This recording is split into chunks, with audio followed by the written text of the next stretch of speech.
Shalom, bien-aimés dans le Seigneur. Vous tous qui nous suivez encore en ce soir, en ce dimanche 29 mars 2026, sur la RTFJ, la radio-télévision Foi en Jésus, que la paix du Seigneur soit avec vous tous dans vos maisons, partout où vous nous recevez, que Dieu vous bénisse.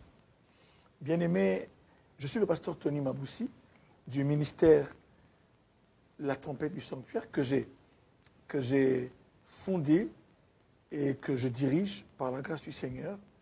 Et c'est votre programme, le camp des élites. Notre ministère, La Trompette du Sanctuaire, a pour mission de bâtir, d'engendrer une classe d'élite imprégnée des lois et des valeurs bibliques en vue d'influencer positivement la société. Cela passe par trois choses: le réveil, l'instruction et l'influence. Le réveil, c'est la prise de conscience, l'instruction, c'est la formation, et l'influence, c'est l'impact positif que tout chrétien devrait avoir dans son environnement. Lorsque je parle des élites, je fais allusion à l'élite intellectuelle et à l'élite spirituelle. Mais ce programme est adressé à l'élite spirituelle, alléluia, pour que nous puissions, mes frères, répondre à l'appel de Dieu et répondre justement aux défis de ces temps de la fin. Un jour, je vous l'ai dit plusieurs fois, le Seigneur nous a dit, lorsqu'il n'y a plus d'hommes pour le service, Dieu fait se lever ses élites. Dans les temps difficiles, il nous faut des élites. Et l'action de notre ministère prend sa source dans trois passages bibliques. Le premier, c'est dans le psaume 84, verset 7, où il est écrit, lorsqu'il traverse la vallée de Baca, il la transforme en un lieu plein de sources.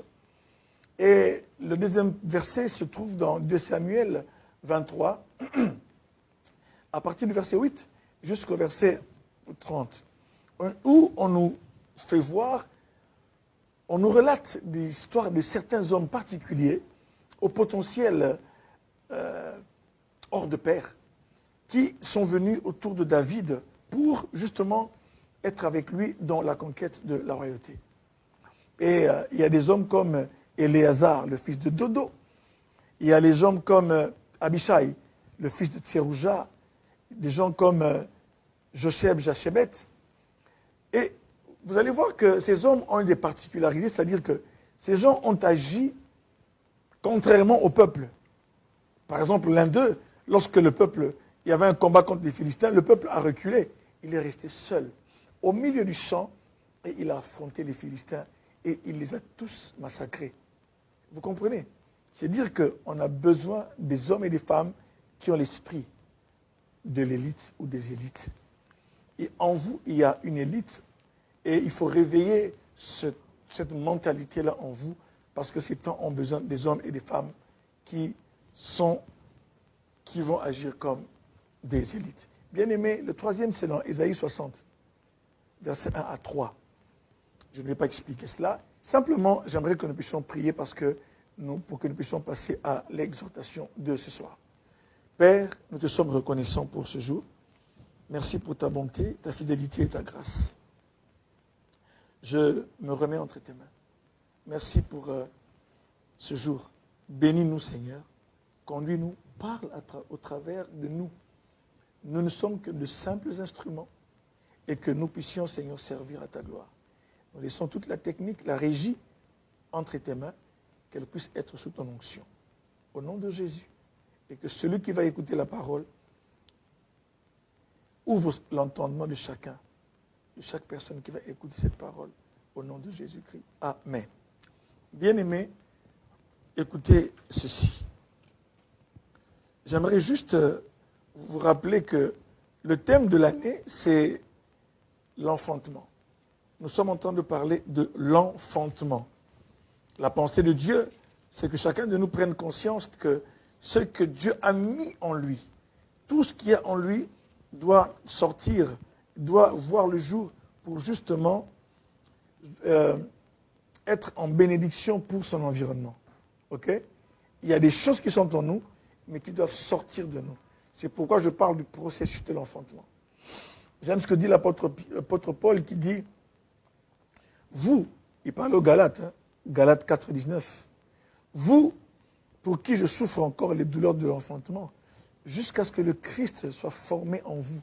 Donc, il voulait voir en ses fils, en ses frères, aux disciples de Galates, aux chrétiens de Galates, en eux, il priait, et ces prières s'apparentaient justement à des douleurs de l'enfantement, comme une femme qui veut enfanter, pour que le Christ soit formé en eux, qu'ils voient en eux le Christ, pour que quand quelqu'un les verrait, qu'ils voient que oui, ces Galates ont vraiment accepté Jésus, et que d'autres personnes voient le Christ dans ces Galates, dans ces chrétiens de la Galatie. Frères et sœurs, on peut enfanter beaucoup de choses. Il y a des choses qui sont en vous qui doivent sortir de vous, bien-aimés. Mais ces choses-là, c'est par la grâce de Dieu que cela va advenir. Et j'avais justement expliqué qu'il y avait 4 moyens par lesquels l'enfantement pourrait avoir lieu. C'est par la prière. Là, on a parlé de la prière de supplication et on y reviendra plus tard. On a parlé du travail. On enfante par le travail. Bien aimé, celui qui a travaillé 5, 6, 10, 15, 20 ans, 2, 3, 4, 5 ans, il n'est plus le même. Il aura enfanté quelque chose. Vous allez le voir s'il a bien travaillé et qu'il s'est bien organisé. Vous le verrez avec des maisons, vous le verrez avec des possessions, des terres. Ok? Et il a enfanté ça par le travail. Et on a aussi parlé de l'enfantement par les déclarations prophétiques, comme Ézéchiel, à qui Dieu a dit, il lui montre les ossements, mais derrière ces ossements, il y avait une grande armée. Il dit à Ézéchiel, prophétise, parle à ces ossements. Il y a des situations dans votre vie auxquelles il faudra parler, pour qu'elles ne puissent pas rester comme elles sont, mais qu'elles puissent livrer leur vraie identité. Derrière les ossements, il y avait une grande armée. Alléluia. La quatrième voie de l'enfantement, c'est celle que nous sommes en train de voir, ce sont les batailles et les luttes. Les batailles et les luttes. C'est pour dire, mes frères et mes sœurs, que les batailles, les combats, personne n'aime les luttes, personne n'aime les combats, mais ce sont des voies par lesquelles Dieu permet qu'après ces luttes-là, qu'il y ait un enfantement de vous-même, une autre version de vous-même, une autre version de votre famille. Après un combat, on n'est plus le même. Après avoir combattu, on n'est plus le même. Après avoir fait la guerre à certaines choses, on n'est plus la même famille. Nous ne sommes plus la même famille, on n'est plus la même personne. Si vous vous appeliez Marc, vous êtes toujours Marc, mais un Marc, une autre version de frère Marc. Vous comprenez cela? Parce que les batailles ne sont pas toujours... Elles sont parfois dures à vivre, mais le chrétien, je ne parle pas de celui qui a péché et qui paye les conséquences du péché, mais je parle de celui pour qui Dieu a mis sur son chemin certaines batailles. Et pour ces batailles, il y a des choses que vous n'allez jamais recevoir dans les temps de paix. Il y a des choses que vous n'allez jamais recevoir dans les temps de paix. Il y a des choses que vous n'allez jamais voir. Il y a une version de vous qui sortira après ce combat, après cette lutte, après cette stérilité, après ce chômage de 4 ans, après cette maladie de 6 mois. Après ce moment-là, vous allez voir une autre version de vous. Parce que l'homme ou la femme d'avant ou après la lutte, c'est plus la même personne. Et parfois, Dieu permet certaines luttes sur notre chemin pour que nous puissions grandir dans la foi, dans la connaissance de Dieu, dans la puissance, grandir également dans notre être intérieur. Alléluia. Dans la vie de prière, dans la foi, dans la louange et l'adoration. Bien aimé, j'ai parlé, nous sommes dans la série où je parle de la bataille de Jacob. Je pense que je vais la clôturer aujourd'hui. Et le sous-thème, c'est la hanche brisée de Jacob. La hanche brisée de Jacob. Jacob, vous le connaissez, c'est le fils d'Isaac, et l'un des fils d'Isaac, et Isaac, c'est le fils d'Abraham. Donc Jacob est le petit-fils d'Abraham. Bien aimé, et vous connaissez l'histoire de Jacob qui a usurpé le droit d'aînesse. Et pour cela, son frère Ésaü l'a recherché et avec la complicité de sa mère Rebecca, Isaac, il a dit à Jacob, va te cacher, va chez mon frère, mon parent, Laban. Et là-bas, chez Laban, il a passé plusieurs années, il a fondé une famille, ok? Mais Dieu lui dit à un moment donné, il faut que tu rentres dans ton pays. Je te ferai du bien. Et pour rentrer, il savait qu'il avait un contentieux avec son frère Ésaü. Et Ésaü l'attendait de pied ferme avec 400 personnes. Et Jacob en frémit. Et il a voulu prendre des dispositions humaines, des techniques humaines, en envoyant des présents à Ésaü. Il a fait précéder sa venue des présents, mais cela n'y a rien fait. Et au moment, j'aimerais lire avec vous Genèse 32. Genèse 32 à partir du verset... Genèse 32 à partir du verset 22. 22 à 28. Genèse 32, 22 à 28. Je vais lire. Il se leva la même nuit, il prit ses 2 femmes et ses 2 servantes et ses 11 enfants, et passa le gué de Yabok. Il les prit, leur fit passer le torrent, et il le fit passer à tout ce qui lui appartenait. Jacob demeura seul.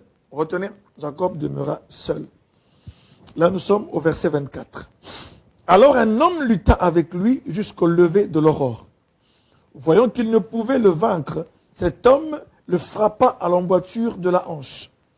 L'emboîture de la hanche de Jacob se démit pendant qu'il luttait avec lui. Il lui dit, laisse-moi aller, car l'aurore se lève. Et Jacob lui dit, je ne te laisserai point aller, que tu ne m'aies béni. Il lui dit, quel est ton nom? Quel est ton nom? Verset 27. Et il répondit, Jacob. Il dit encore, ton nom ne sera plus Jacob. Jacob, ça veut dire l'usurpateur. L'usurpateur. Et ici, on lui change de nom. Et il lui dit, mais tu seras appelé Israël. Car, voici la signification, car tu as lutté avec Dieu et avec des hommes et tu as été vainqueur. C'est ça le nom. La signification de Jacob. Vous qui souvent donnez le nom à vos enfants parce qu'il y a un acteur. Il y a un acteur qui s'appelait... qui s'appelait, je ne sais pas qui s'appelait Rudy. Alors, tellement que tu as aimé le film. Et alors, quand tu as ton fils, tu l'appelles Rudy, parce que tu aimes beaucoup cet acteur-là. Donnez à vos enfants des noms qui peuvent être circonstanciés aussi. C'est-à-dire qu'à la faveur d'une circonstance, par exemple, la maman de Samuel, elle a dit, je l'ai demandé à Dieu. Elle a nommé Samuel. Je l'ai demandé à Dieu. Ça va? Bien aimé dans le Seigneur. J'aimerais ici revenir à tout ce que j'ai dit la fois passée. J'ai dit que la hanche brisée de Jacob nous a appris beaucoup de choses. J'ai parlé du brisement la fois passée. Remarquez qu'il demeure seul et il lutte avec un homme. Mais cet homme n'est pas n'importe quel homme. Il est d'essence divine. Parce que il dit, je ne te laisse pas. L'homme lui dit, laisse-moi partir car l'aurore se lève. Le jour se lève. Ils ont lutté la nuit jusqu'à l'aurore. Et là, Jacob lui dit, je ne te laisserai pas partir que tu ne m'aies béni. Je ne te laisse pas partir. Il faut que tu puisses me bénir. Bien aimé, on ne demande pas la bénédiction à un simple ange. On ne demande pas la bénédiction à n'importe quel individu. Il comprend que celui avec qui je lutte, c'est une manifestation de Dieu lui-même. Et là, on lui change, il dit, quel est ton nom? Bien aimé, il n'y a que Dieu qui peut changer de nom à quelqu'un. Même si l'ange a dit à Marie, l'enfant qui naîtra, il sera appelé tel. Ce n'était pas l'ange qui donne le nom. Il avait reçu instruction. Mais là, celui qui parle à Jacob, quel est ton nom? Il lui dit, je m'appelle Yaakov, en hébreu. Je m'appelle Yaakov. Il lui dit, non, on ne t'appellera plus Yaakov, on t'appellera Israël. Qui veut dire, celui qui, tu as lutté avec des hommes, tu as lutté avec Dieu et tu as été vainqueur. Double champion. Il a une double ceinture. Il s'est battu contre Laban. Laban a changé son salaire 10 fois. Mais Jacob est resté persévérant. Bien aimé, cet enseignement, c'est pour les femmes persévérantes. Cet enseignement, c'est pour les hommes persévérants, qui malgré les luttes, malgré la difficulté de certaines choses, ils se disent que si le Seigneur a permis cette lutte, c'est qu'il y a quelque chose à la clé, il y a quelque chose à l'issue du combat. Le combat n'est pas vain. Il y a certaines luttes qui ne sont pas parce que vous avez péché, qui n'ont pas lieu parce que vous avez péché. Certaines luttes prennent place, non pas parce que vous avez péché, elles prennent place parce qu'elles sont dans l'agenda de Dieu. Bien aimé, là, il ne sait pas quoi faire. Il ne sait pas comment affronter son frère. Mais Dieu vient et il vient dans une manifestation humaine. Il lutte avec Jacob. Et il sent que Jacob ne peut pas vaincre Jacob. Bien aimé. Je partageais avec une servante de Dieu aujourd'hui qui me dit, mais qui est celui que Dieu ne peut pas vaincre? J'ai dit, mais là, Dieu s'est mis au diapason de Jacob. Et, alléluia. Il apparaît à Jacob et il lutte. Et Jacob ne le laisse pas. Alors, voyant qu'il ne peut pas laisser, il ne peut pas vaincre Jacob, il le frappe à l'emboîture de la hanche. Et l'emboîture de la hanche de Jacob se démet. Il est brisé. Et maintenant là, il dit non, il faut que tu me bénisses. Mais il avait déjà un cheptel conséquent, des chameaux, le menu et le gros bétail, le petit et le gros bétail. Il avait des moutons, des ânes, des serviteurs. Il était un homme béni matériellement. Mais là, il réclame une bénédiction spéciale. Il sait qu'il ne peut pas rencontrer Ésaü comme ça.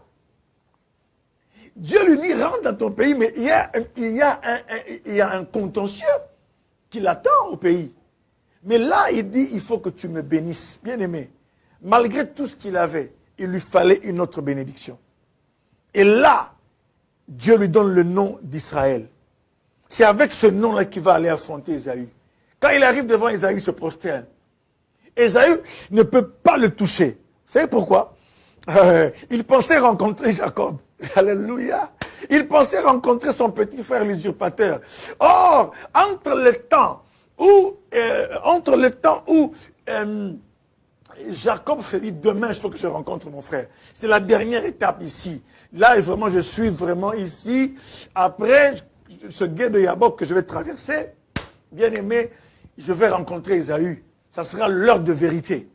Et pour qu'il puisse rencontrer son frère, il a fallu qu'il y ait un changement, un transfert. Alléluia. Bien-aimé. Là, Dieu lui communique un nouveau nom. Je vous avais dit, il y a 3 dimanches, que le nom, c'est le rôle. Le nom de quelqu'un indique le rôle que quelqu'un va jouer dans l'univers. Alléluia. Quand il dit il dit à Abraham, tu t'appelles Abraham, mais tu t'appelleras maintenant Abraham. Ok? Sarai s'appellera Sarah. Abraham, ça veut dire père élevé. Abraham, père de multitude. Donc, le changement de nom, il y a un déplacement de rôle, alléluia, un transfert de quelque chose d'autre pour que vous puissiez agir selon ce nom-là. Les noms ne sont pas anodins dans la parole de Dieu. Alléluia. C'est pourquoi, bien aimé dans le Seigneur, il faut justement faire en sorte que ne pas donner aux enfants. Bien aimé, je me rappelle, là, au pays, nous avions un lavandier et sa femme était elle avait son caractère à elle, un peu difficile, elle était un peu compliquée.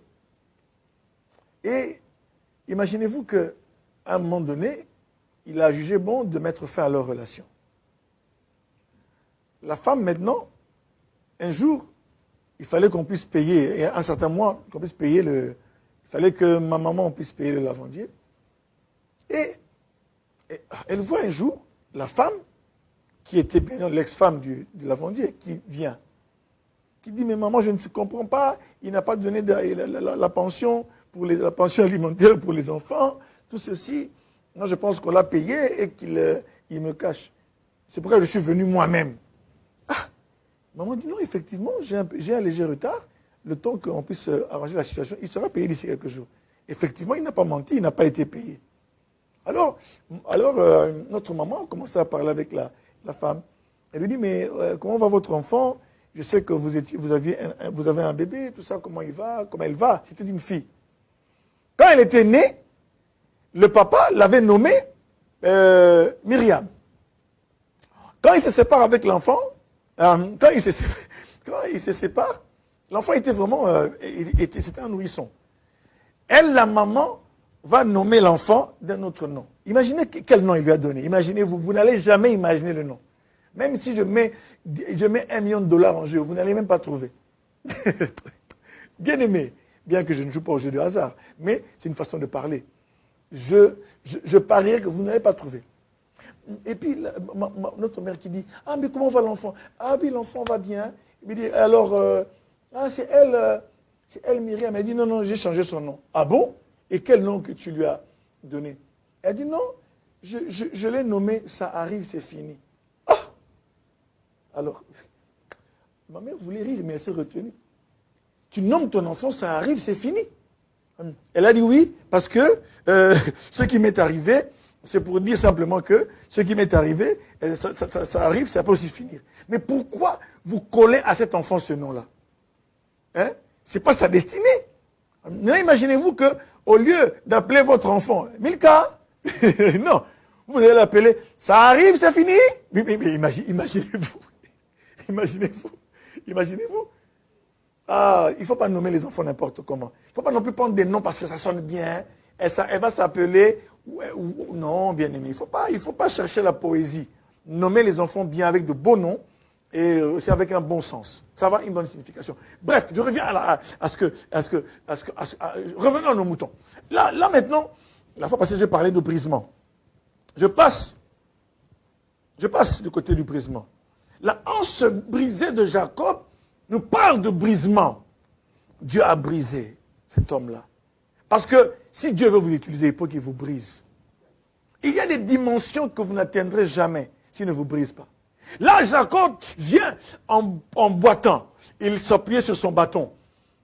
Ésaü l'observe, il le regarde. Il dit non, c'est pas l'homme, c'est pas celui-là. À part le fait qu'il boitait, alléluia, c'était maintenant un homme avec un handicap. Il était infirme.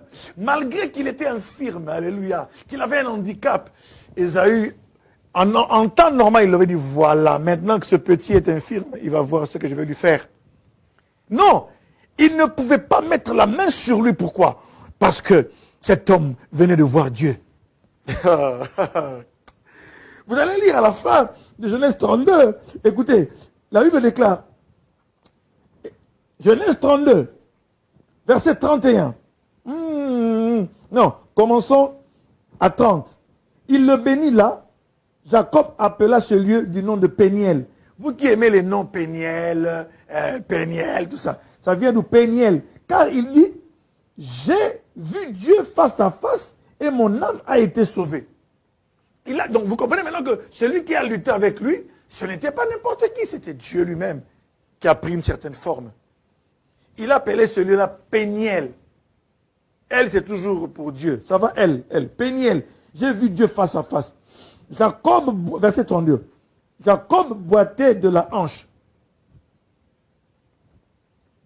J'imagine, il boitait de la hanche. C'est pourquoi, jusqu'à ce jour, les enfants d'Israël ne mangent point le tendon qui est à l'emboîture de la hanche, car Dieu frappa Jacob à l'emboîture de la hanche au tendon. Ils ont dit non, comme Dieu a frappé notre ancêtre, nous on ne mangera plus cette partie ici, on ne mangera pas. Les Congolais vont manger, dit. Ils vont manger, ils vont bénir, ils vont manger ça. Et puis eux, ils ne mangeaient plus à l'époque. Vous comprenez? Et j'aime ce que dit la parole de Dieu. Il est écrit au verset 31, le soleil se levait lorsqu'il passa Péniel. Ah, et il boitait. Pendant qu'il a lutté toute la nuit, le soleil se lève maintenant. Bien aimé, quand le soleil se lève, ça veut dire qu'un nouveau jour se lève. Le soleil se lève pendant que Jacob aussi traverse le gué. Il traversait Péniel. Il a nommé ce lieu-là Péniel. Il traverse Péniel, le soleil se lève. Quand le soleil se lève, c'est-à-dire que la nuit a cédé le relais au jour. Les ténèbres ont cédé le relais à la lumière. Et là maintenant Jacob, il marchait mais en boitant. Il boitait. Et quand il rencontre Ésaü, il n'a pas pu le toucher. Parce que maintenant, il n'a plus affaire à Jacob. Il a affaire à Israël. J'acclame le Seigneur. Alléluia. Parce que Dieu, c'est lui qui sait changer la destinée des gens. Maintenant, après le brisement, clôturons par ceci. La hanche brisée de Jacob nous apprend une chose. Elle nous enseigne la grâce de Dieu. La hanche brisée de Jacob est un enseignement sur la grâce de Dieu. C'est quoi la grâce? C'est un peu une définition générale. La grâce, c'est une faveur imméritée. C'est vraiment une faveur imméritée. On te fait grâce.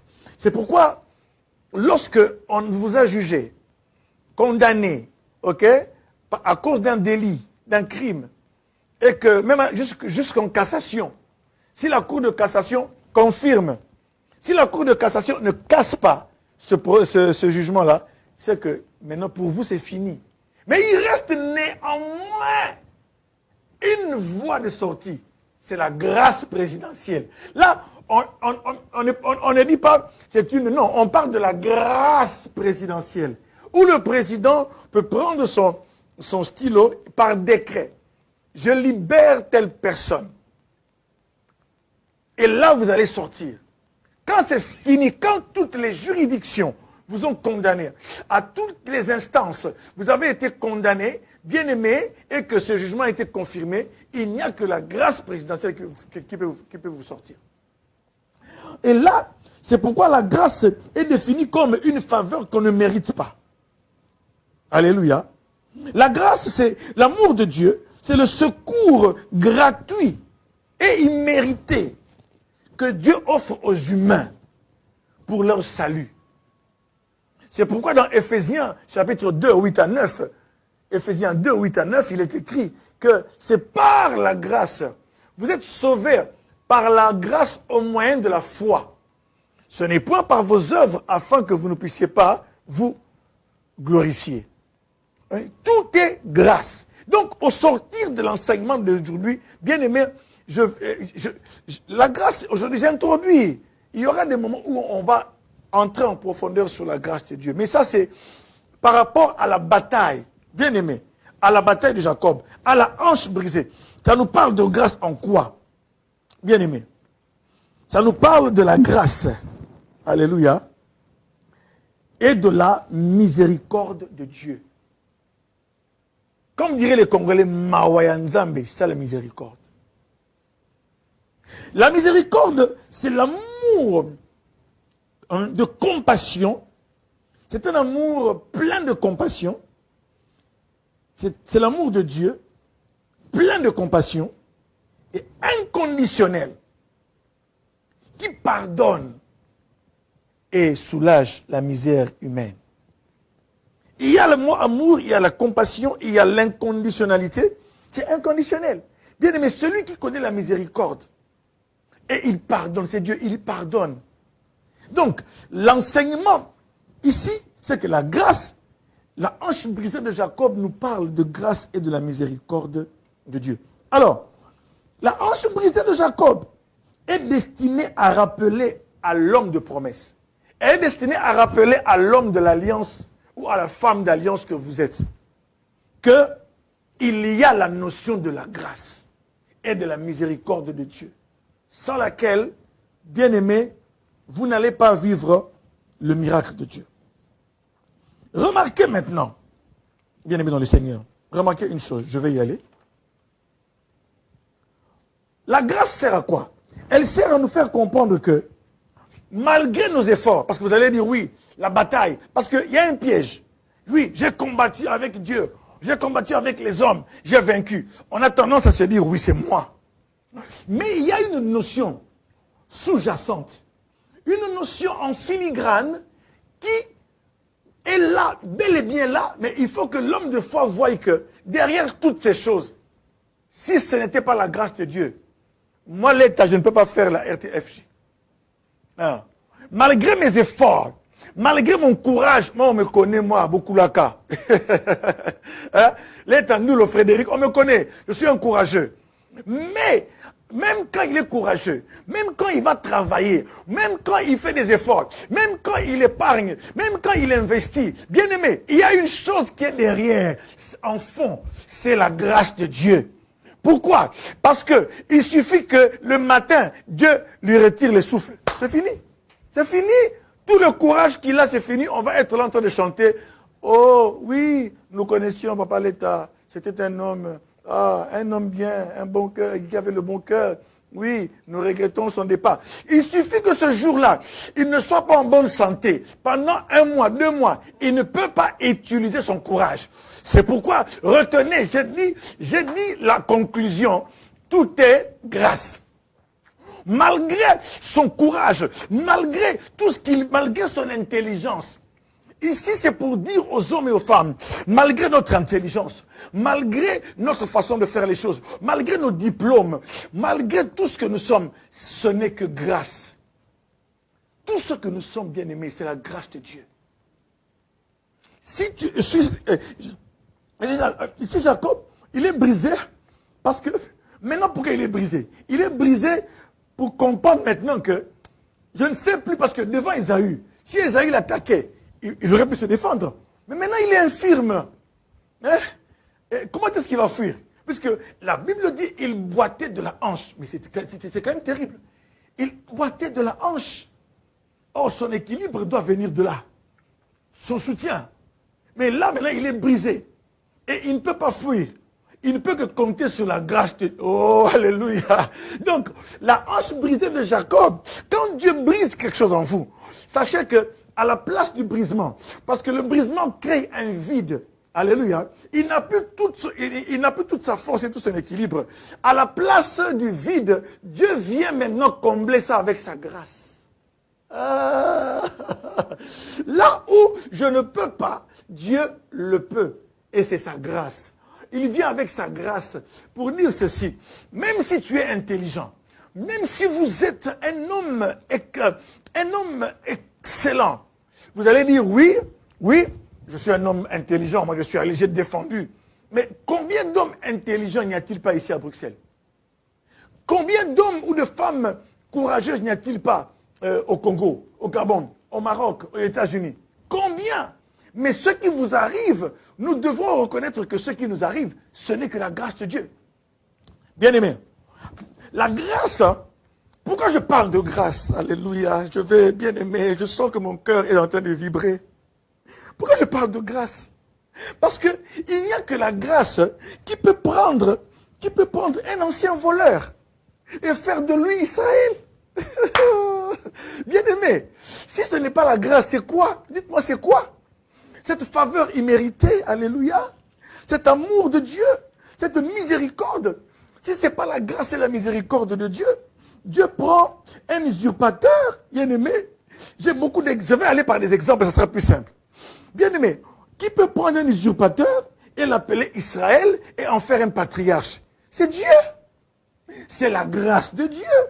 Un voleur qui a volé le droit d'aînesse, il l'a pris de manière dérobée. Il a utilisé un subterfuge, une technique qui n'est pas autorisée. Il a pris l'apparence d'Ésaü et il a été béni. Et Isaac ne voyait plus bien. Il a béni le mauvais personnage. Alléluia. Et maintenant, quand on le brise, c'est pour dire maintenant, toi tu es un homme brisé. Selon le monde maintenant, tu n'es plus valide. Mais tu es valide selon le royaume de Dieu. Alléluia. Maintenant, tu dépends de ma grâce simplement. Bien-aimé, quand tu n'as pas encore été brisé, tu ne sais pas la grâce. La grâce, c'est celle qui nous soutient. Regardez la grâce, ce que la grâce fait. À la croix, il y a un voleur, un autre voleur encore, un brigand. Et à la Pâque, lorsqu'on libérait, souvent c'était la coutume, il fallait libérer un voleur. On a libéré Barabbas. Mais regardez maintenant, Parmi les deux brigands qui étaient l'un à gauche, l'autre à droite de Jésus. Le brigand, l'autre qui dit, mais si tu pouvais, toi le Fils de Dieu, mais tu peux aussi nous sauver et te sauver toi-même. Jésus était là en train d'accomplir la volonté de Dieu. Alléluia. Comme ça. Et l'autre brigand dit, nous méritons ce que nous avons. Mais lui, il est innocent. Il dit à Jésus, Jésus, souviens-toi de moi quand tu reviendras dans ton royaume. Ah! Jésus dit, mais comment ce voleur demande ça? Il dit, aujourd'hui même, il n'a pas dit, attends-moi dans le royaume, attends, après 1000 ans. Il dit, aujourd'hui même, tu seras avec moi dans le paradis. Aujourd'hui. L'autre, bien-aimé, la grâce, bien-aimé, il n'est pas passé par les eaux du baptême. Il n'a pas parlé en langue. À la croix seulement. Ça, c'est la grâce. Donc, on les appelle les gens du dernier coup de sifflet. Alléluia. Où il a eu la grâce, bien aimé, la grâce peut faire des choses qui peuvent scandaliser des gens. Hein? Mais lui, il n'a pas étudié. Elle n'a pas étudié. Elle n'est pas... Mais c'est la grâce. La grâce, c'est qualifie. Bien aimé, la grâce vient combler votre vide. C'est pourquoi, à la place où Jacob est brisé, j'ai dit qu'il y a un vide. Et c'est la grâce qui marche avec lui maintenant.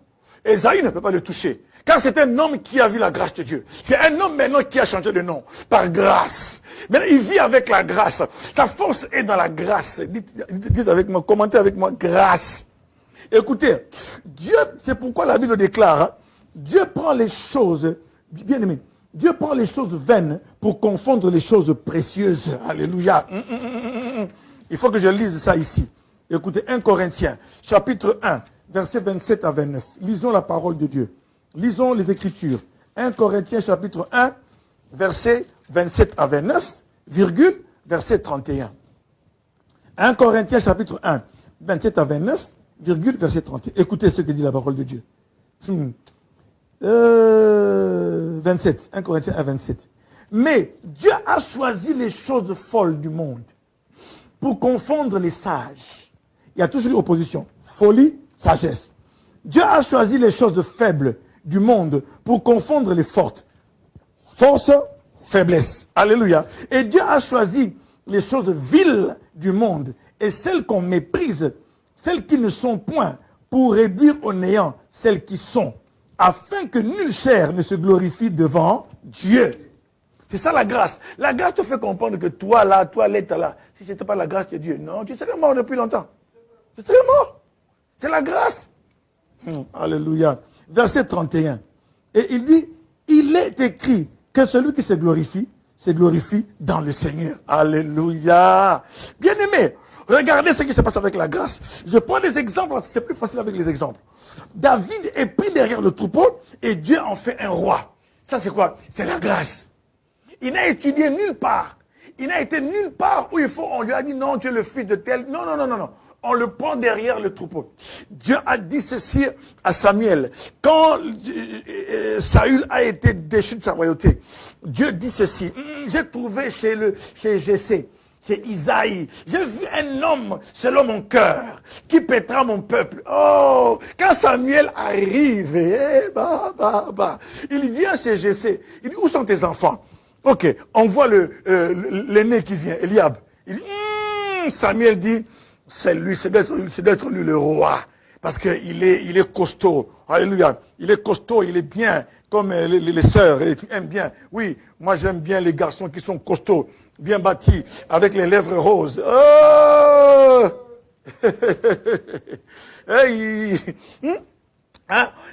qui portent ceci et cela, qui aiment bien qui portent des marques. C'est pas la marque qui fait quelqu'un, c'est la grâce de Dieu. C'est beau de bien s'habiller. Alléluia, c'est très bien. C'est très bien. Mais, sans la grâce, tu n'es rien. Et Dieu lui dit ceci, ce n'est pas lui, j'ai déjà rejeté. Dieu dit, je l'ai rejeté. Donc, il y a des familles où, quand Dieu les regarde, il sait que celui-ci ne sera jamais le millionnaire de sa famille. Il sait.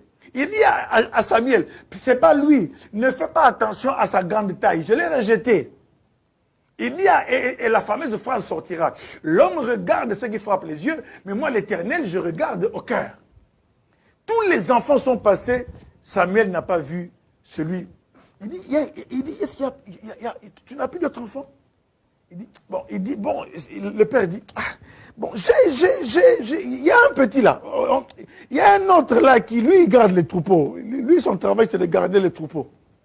Mais qu'il vienne. Et quand il vient, la Bible déclare, quand il entre dans la maison, wow, alléluia. Là, Dieu dit à Samuel, lève-toi, ouais-le, car c'est lui. Dieu ne regarde pas, bien aimé. Ton mari là, tu penses que, oh non, moi j'aime les costauds. Non, le costaud là, c'est un fainéant. Le costaud là, c'est un profiteur. Lui, il vient pour profiter des affaires, des allocations des enfants. Hein? mais tu vois un gars qui est mince comme ça, c'est lui ton vrai mari, un courageux, c'est lui qui va faire en sorte que vous bâtissiez une vie ensemble, que vous ayez une vision. Toi tu suis le costaud là, qui aime bien s'habiller, il aime bien paraître, il aime être comme ça, mais c'est pas lui parce que c'est pas un homme qui réfléchit, il n'a pas une tête. Bien aimé, faites attention. Lève-toi ou le car c'est lui. Bien aimé, l'homme le plus sage de la terre est venu d'une relation d'adultère. Salomon n'était pas né d'une relation normale. Son père David avait convoité la femme de Uri. Il a fait tuer le général. Bien aimé. Mais David a pleuré dans le psaume 51. Oh Seigneur, fais-moi grâce. L'enfant, le premier était mort. Mais de la même femme-là, est né le roi, le prochain roi d'Israël. Bien aimé, ça c'est la grâce de Dieu. Et il fut l'homme le plus sage de la terre. Que la reine de Saba est venue voir. Elle a quitté l'Éthiopie avec des présents. Elle dit, j'entends quelqu'un. Bien aimé, j'aimerais dire à quelqu'un, à une femme, le fait que tu sois né d'une relation, ou soit tu sois jeté, orphelin, ça ne te disqualifie pas. Ce message, le message de ce soir, c'est pour toutes les personnes qui ont été disqualifiées comme Jacob. Alléluia. Un usurpateur. Mais que Dieu a requalifié, alléluia, par la grâce. Mais il lui a brisé la hanche. Il lui a brisé la hanche pour le qualifier à nouveau. Oh, Danaï, oh ça. Alléluia. Je parle aux hommes et aux femmes que le monde a disqualifiés. Je parle aux hommes et aux femmes que le monde ne considère plus. Je parle à ses sœurs, à ses frères, à ces hommes faibles qui ont été maltraités, mais qui ont la grâce de Dieu.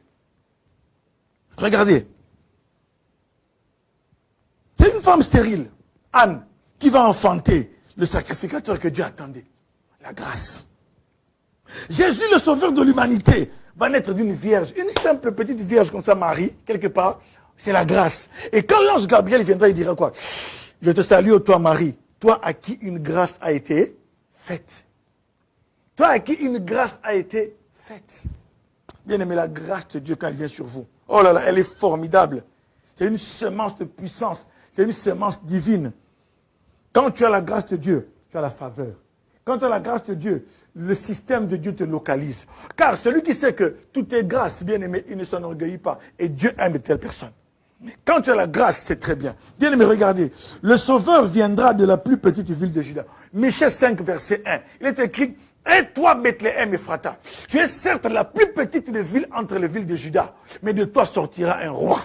Alléluia. Bien aimé, regardez ceci. Jésus va donner les clés du royaume à qui? À un pécheur. À un pécheur, celui qui va pécher à la mer. Et Pierre, un pécheur. On lui donne les clés du royaume à cause de la grâce.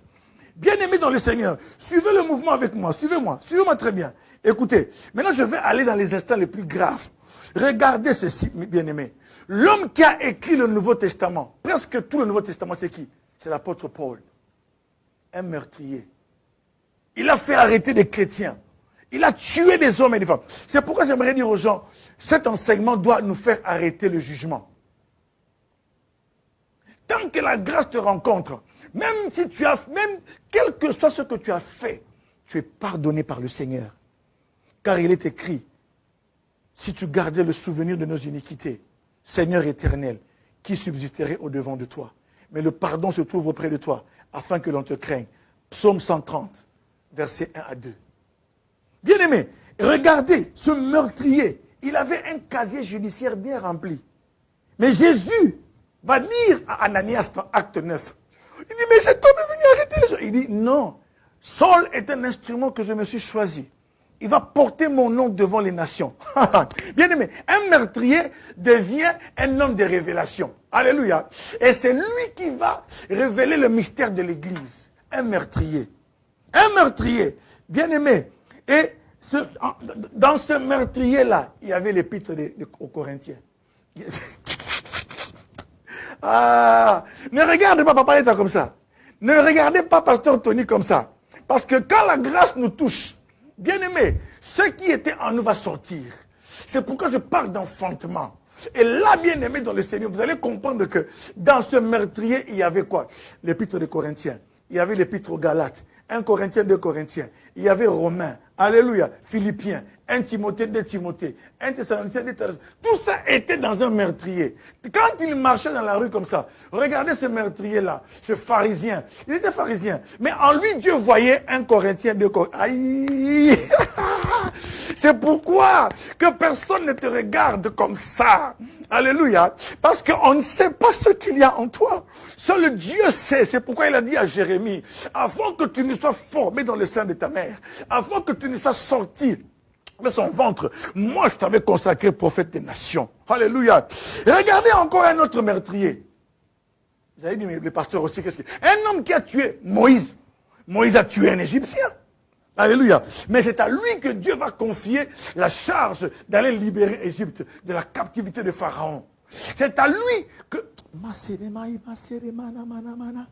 Bien aimé, c'est lui qui va recevoir les 10 commandements. C'est lui qui va recevoir... My Lord. C'est à lui que Dieu va révéler son nom. Et il va dire, parce que je n'ai pas le temps de lire, il va dire, je n'ai pas été connu sous ce nom. Même vos pères Abraham, alléluia, Isaac et Jacob ne m'ont pas connu sous ce nom-là. Car il a dit à Dieu, tu m'envoies, mais je leur dirai quoi, quel est ton nom? Il dit, je suis celui qui suis.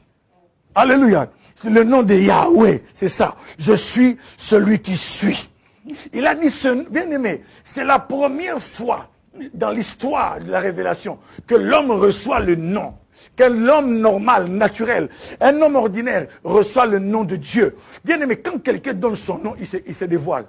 Même quand les policiers recherchent quelqu'un, il dit comment il s'appelle? Il paraît qu'on l'appelle Bokulaka.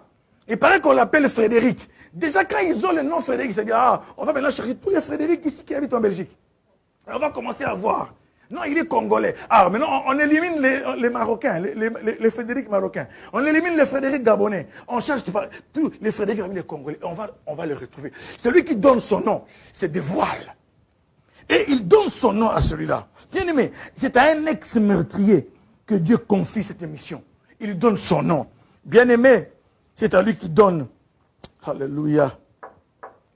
C'est pourquoi, quand l'apôtre Paul a voulu prier que Dieu lui enlève l'écharde, Dieu lui a dit, j'ai prié 3 fois qu'il m'enlève cette écharde-là. L'ange de Satan qui le fouettait, à cause de l'excellence des révélations qu'il a reçues, on lui a mis une écharde dans la chair pour ne pas s'enorgueillir. Dieu lui a dit, ma grâce te suffit. Il lui a dit, ma grâce te suffit. Car c'est lorsque tu es faible que moi je suis fort. C'est ça la grâce. Lorsque nous considérons que nous sommes faibles, c'est là que Dieu déploie sa force. Et l'apôtre Paul dit, je me réjouirai volontiers de mes faiblesses, afin que la puissance de Dieu puisse se manifester. Bien aimé, j'aimerais dire, pour finir ceci, la grâce vous qualifie. La grâce vous donne ce que vous n'aviez pas naturellement. La grâce de Dieu peut énerver les jaloux. Ils vont s'énerver et ils ne vont rien faire. La grâce va faire en sorte que c'est vous qui serez là. C'est la grâce de Dieu qui a fait qu'Esther soit choisie. La grâce de Dieu, c'est une huile de faveur. La miséricorde, c'est pourquoi Jacques 2,13 dit ceci. Jacques 2, je termine par là. Jacques 2, verset 13. Jacques 2, après Hébreu. Jacques, après le livre des Hébreux. Jacques 2, verset 13. Je vais lire. Écoutez. Car, Jacques 2, 13, car le jugement est sans miséricorde pour qui n'a pas fait miséricorde. La miséricorde triomphe du jugement. Il dit ici, hein, car le jugement est sans miséricorde. Comme diraient les Congolais, ceux qui jugent, Bazanga Mawa, ils sont sans pitié. Mais ici, il y a le Dieu qui fait miséricorde, qui dit aux pécheurs, viens, viens, Jésus a versé le sang pour toi, lève-toi. Qui dit à celui qui est faible, lève-toi. On t'a disqualifié, lève-toi. Ton fiancé t'a abandonné, lève-toi. Tous tes frères ne croient plus en toi, lève-toi. Il te tend. Moi, j'aime dire la miséricorde, c'est la corde que Dieu tend à notre misère. C'est sa corde pour que nous puissions sortir de notre misère. La misère n'est pas toujours financière. Elle peut être une misère. Elle peut être une misère psychologique, une misère de l'âme, où vous vous sentez toujours mal aimé. Au lieu de tout le temps pleurer. Moi, je vous prêche le Dieu qui pense les blessures intérieures. Bien-aimé, la grâce va vous envelopper. La grâce va faire des miracles. Là où vous n'êtes pas attendu, la grâce va vous introduire. Là où les gens ne vous attendent pas, vous n'allez pas avoir l'accréditation des hommes. Vous allez avoir un badge appelé la grâce de Dieu. C'est pourquoi, c'est pourquoi je demande la grâce de Dieu sur vous. C'est pourquoi que la grâce soit sur vos enfants. C'est pourquoi la grâce soit sur votre mari. C'est pourquoi que la grâce de Dieu accompagne votre travail. C'est pourquoi, là où vous avez échoué, je déclare que vous allez réussir. Retournez, vous refaites encore, vous allez réussir. Car maintenant, vous allez avec la grâce. Je déclare, en tant que serviteur du Seigneur, Dieu m'a appelé d'un nom, de révélation, de la trompette. Et je déclare sur vous la grâce de Dieu, la miséricorde, que votre maison soit une maison qui connaît la miséricorde. Ceux qui vous ont rejeté vont vous chercher. Celui qui vous a rejeté va vous chercher. Les choses qui vous rejetez, que ce soit l'argent, le travail ou quoi que ce soit, ces choses vont vous chercher à nouveau, car vous avez la grâce de Dieu sur vous. Que la grâce soit sur vous, sur votre santé, sur vos enfants, sur tout ce que vous êtes, au nom de Jésus-Christ. Amen. Que celui qui veut recevoir le Seigneur Jésus-Christ aujourd'hui comme Seigneur et Sauveur puisse prier avec moi. Seigneur Jésus, je reconnais que j'ai mené ma vie moi-même. Aujourd'hui, je te reçois comme Seigneur et Sauveur. Pardonne mes péchés. Merci parce que sur la croix, tu as versé ton sang pour moi, pour me justifier. Aujourd'hui, je t'ouvre mon cœur. Sois mon Seigneur et mon Sauveur. Au nom de Jésus. Amen. Bien-aimé, que Dieu vous bénisse. Alors, communiquez à tous. Nous sommes à la fin. Celui qui a le temps, allez dans YouTube, tapez RTFJ. RTFJ TV. Abonnez-vous. Parce que là aussi, quand vous ne trouvez pas sur Facebook ce que nous prêchons ici, vous pouvez aller sur YouTube, vous allez trouver toutes les prédications là-bas. Ça va? Donc soyez tranquilles. RTFJ TV, abonnez-vous.